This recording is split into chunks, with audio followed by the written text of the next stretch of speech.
Maxoutil.com, un max d'outils à prix mini, présente. Sud Radio, le journal des sports. Et maintenant tout le monde est bien détendu, on passe à l'actualité sportive ce matin avec Clément Rayon.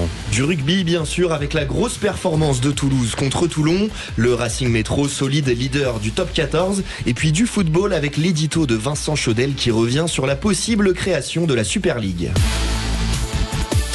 C'était la grosse affiche du top 14 hier soir, le Stade Toulousain qui s'impose face au Rugby Club Toulonnais. Et oui, victoire 25-17 pour les champions en titre. Les Toulousains étaient pourtant menés 14-0 après 20 minutes de jeu. Ils ont finalement réussi à renverser le match.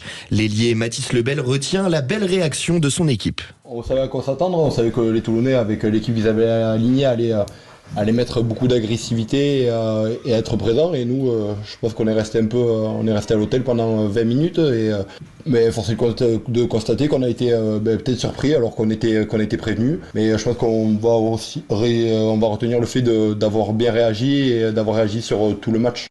Mathis Lebel, joueur du Stade Toulousain. Il y avait un autre gros match hier en top 14, victoire du Stade Français face à La Rochelle sur le score de 18-13.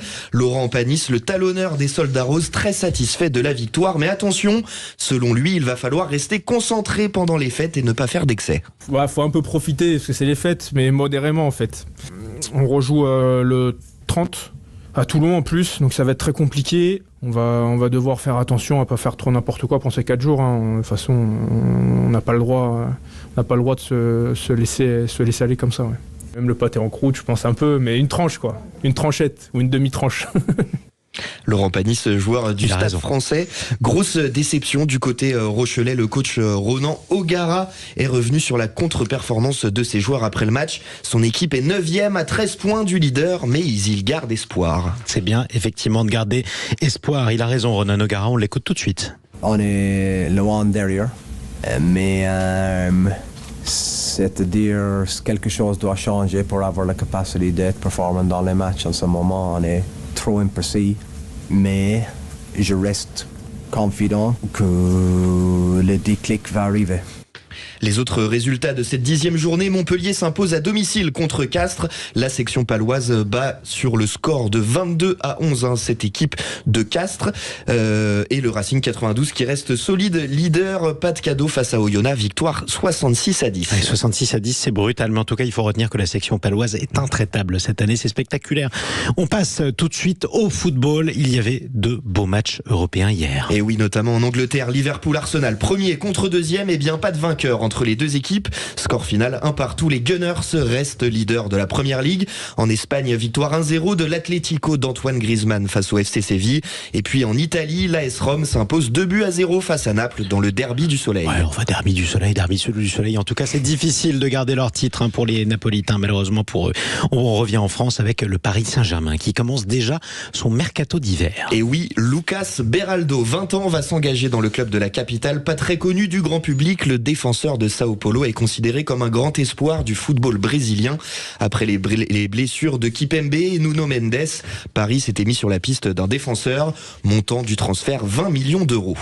Et puis cette décision qui plane au-dessus du monde du football, la Cour de justice de l'Union européenne permet désormais à de nouvelles compétitions continentales d'exister, de quoi relancer l'idée d'une Super League avec les plus grands clubs européens. Alors qu'est-ce que cela changerait? Élément de réponse avec notre éditorialiste Vincent Chaudel. Pour le meilleur ou pour le pire, la nouvelle décision de la Cour de justice européenne devrait changer en profondeur le modèle des compétitions sportives.